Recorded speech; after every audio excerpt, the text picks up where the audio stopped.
Bonjour à tous et bienvenue sur Famille Préservée, une chaîne dédiée au placement abusif. Au travers de mes différentes vidéos, je vous parle de toutes les structures et de tous les protagonistes que vous pourrez éventuellement croiser lors de cette mésaventure. Aujourd'hui, je vais donc vous parler des foyers d'accueil pour mineurs placés. Si vous avez déjà regardé certains de mes vidéos, vous savez qu'en chaque début de thème, je donne une définition, une explication standard, ce qu'on est censé retrouver dans chaque thème abordé, et qu'à la fin, au travers de mon expérience et même au travers de ce qui se passe en réalité, la vérité est tout autre. Nous allons donc pouvoir commencer le thème et parler donc des foyers d'accueil. L'un de mes enfants âgé de 13 ans à l'époque a intégré ce genre de foyer.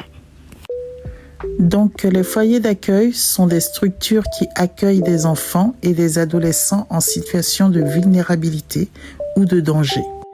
Ils offrent un hébergement aux enfants et aux adolescents qui ne peuvent pas vivre dans leur famille biologique pour diverses raisons. Ces foyers sont souvent conçus pour accueillir un petit groupe de jeunes dans des chambres individuelles ou partagées. Donc ces foyers sont quand même encadrés par des professionnels, une équipe professionnelle qualifiée, tels que des éducateurs spécialisés, des psychologues, des assistantes sociales, des veilleurs, des cuisinières et d'autres professions de la protection de l'enfance. Ils veillent au bien-être des jeunes placés et les accompagnent dans leur développement. Ils fournissent également un soutien éducatif aux jeunes placés. Cela peut inclure l'aide aux devoirs, des activités extrascolaires, des cours de rattrapage et tout ce qui est nécessaire pour favoriser leur réussite scolaire. Ces foyers assurent également un soutien émotionnel. Il y a des professionnels donc qui vont travailler avec les jeunes pour les aider à surmonter leurs difficultés qu'ils peuvent rencontrer dans leur vie. Des thérapies individuelles ou de groupe peuvent être proposées pour les aider à exprimer leurs émotions et à développer des compétences sociales. Chaque jeune placé dans un foyer d'accueil bénéficie d'un projet individuel qui est élaboré en collaboration avec lui, bien sûr, et les professionnels du foyer. Ce projet répond à un besoin spécifique de chaque jeune et à favoriser son épanouissement personnel. Alors, qu'est-ce que ces foyers vont réellement apporter aux jeunes qui sont placés ? En numéro 1, les foyers d'accueil offrent aux jeunes un environnement sûr et stable où ils peuvent se sentir en sécurité. Cela permet de se reconstruire et de se développer dans des conditions favorables. En deuxième position, les professeurs des foyers d'accueil sont formés pour accompagner les jeunes placés dans leur parcours. Ils sont là pour les écouter, les conseiller et les aider à surmonter les difficultés qu'ils rencontrent. Les foyers d'accueil, dans un troisième point, offrent aux jeunes placés des opportunités de développement personnel et d'épanouissement. Ils peuvent participer à des activités culturelles, sportives, artistiques et développer leurs talents et leurs compétences. Et enfin, ils vont aider les jeunes à la préparation à l'autonomie. Les foyers d'accueil jouent également un rôle essentiel dans la préparation des jeunes. Ils les aident à acquérir les compétences nécessaires pour devenir des adultes responsables et indépendants. Donc là, je viens de vous donner la définition tout beau, tout propre, tout lisse, notée dans les livres, dans les cahiers, sur Internet, tout ce que vous voulez. Maintenant, nous allons passer à la pratique. Je vais revenir sur les 4 derniers points que j'ai abordés et vous donner une toute autre définition de la réalité. Alors, petit 1, les foyers d'accueil sont tout, sauf un environnement sûr et stable. Les anciens jeunes qui ont été dans ces foyers d'accueil reviennent. Et croyez-moi, ils ne sont pas toujours de très bonne fréquentation et de très bonne compagnie. Les jeunes, même présents dans ces foyers, ont souvent des armes sur eux. Oui, vous avez bien entendu, des armes. Je vous parle même pas de tout ce qu'ils peuvent voler dans divers magasins, diverses boutiques Ça, limite, c'est tout à fait normal.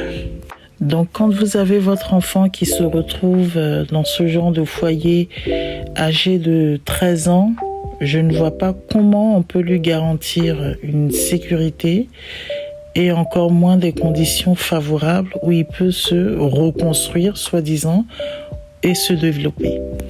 Sachez aussi que les jeunes passent tout leur temps à se battre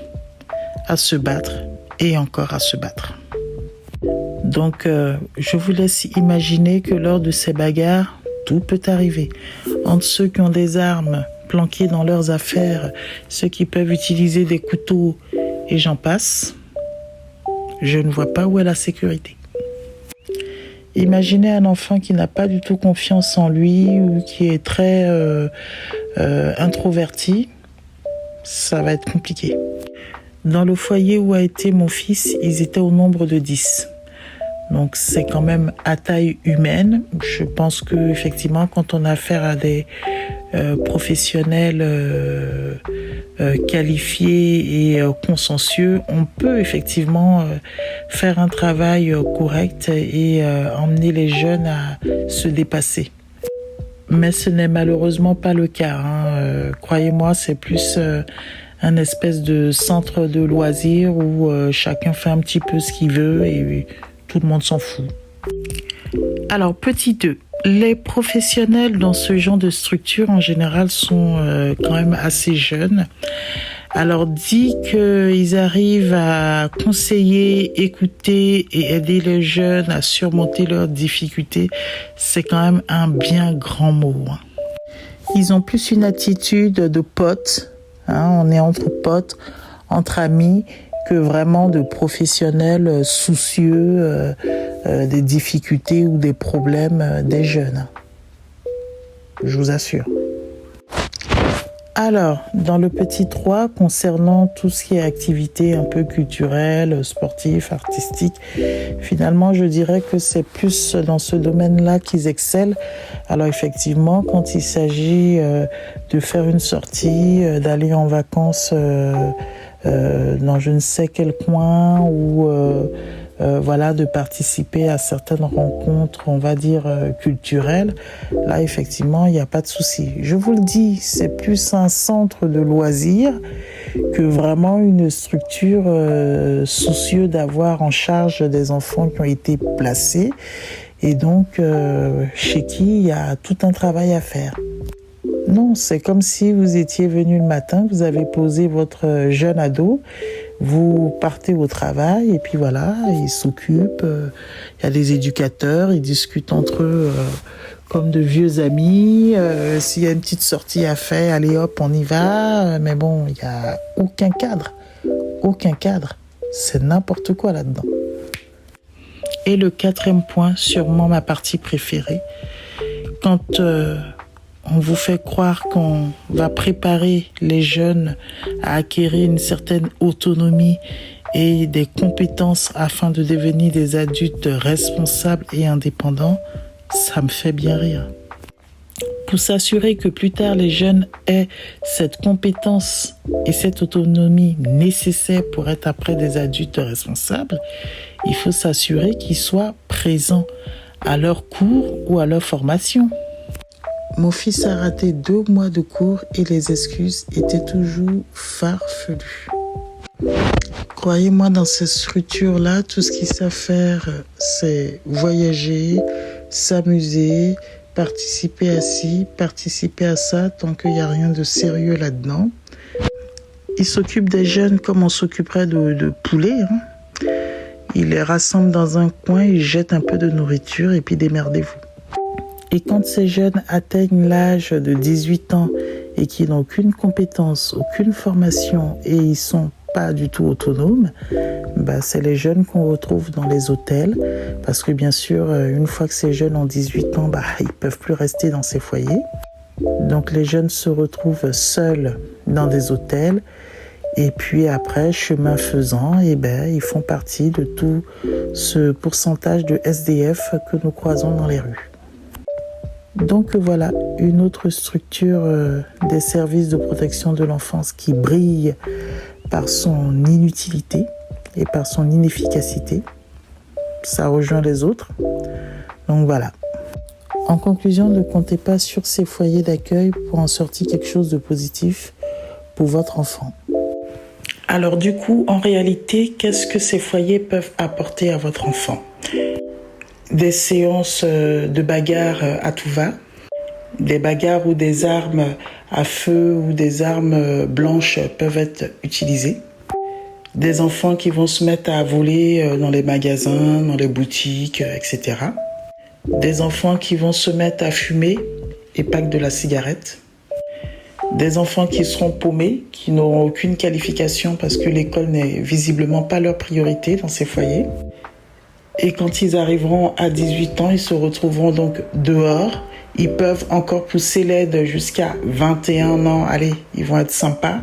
Mais de toute façon, ces enfants se retrouveront seuls dans des hôtels et plus tard dans la rue. Et si avec beaucoup de chance, vous arrivez à récupérer votre enfant avant sa majorité, sachez que même s'il a passé ne serait-ce qu'une semaine dans ce foyer, vous aurez beaucoup de choses à rattraper. Énormément de choses. Voilà, cette vidéo est maintenant terminée. Alors c'est vrai qu'il ne faut pas faire une généralité dans tout ce qu'on peut dire ou dans tout ce qu'on peut vivre.